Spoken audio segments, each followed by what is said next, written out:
Сонгуулийн тухай хуулийн 82 дугаар зүйлийн 82-ын 1-т сонгуулийн зар сурталчилгааг зөвхөн өргөн нэвтрүүлгээр радио телевизээр явуулах боломжтой байхаар зааж өгсөн байна. Харин одоогийн байдлаар Монгол улсад үйл ажиллагаа явуулж байгаа 285 телевиз, 199 радио станц бүртгэлтэй байна. Тавьсан шаардлагыг чи бид нар хорооны хурал танилцуулъя. Хорооч нэг 9 гишүүнтэй үйл ажиллагаа нь бол хуралдаан шүү дээ.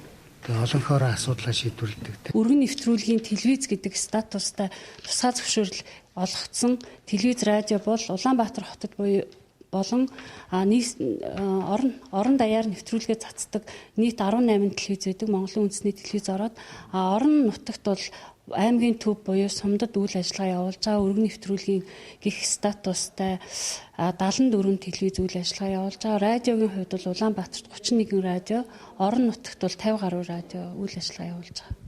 Хэвлэл мэдээллийн байгууллагуудын хувьд хамгийн их ашиг орлого олдог үед нь сонгуулийн зар сурталчилгааны үе байдаг.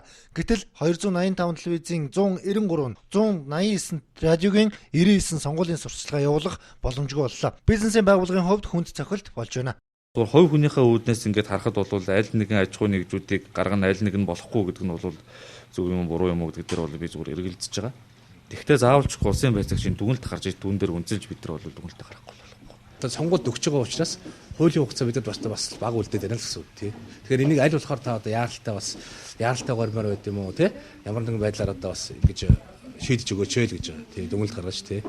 Энэ хууль орон нутгийн телевиз радиод илүү хүнд тусч байгаа. Учир нь зөвхөн орон нутагта кабелээр үйл ажиллагаа явуулах зорилготой газрууд багагүй хэмжээний орлого олох боломжоо алдаж байна гэсэн үг. Нөгөө талаас сонгуульд өгөхөд борооны дараах мөг шиг үйл ажиллагаагаа явуулж эхэлдэг хэвлэл мэдээллийн байгууллагыг шахах нэг арга болж байгаа юм а.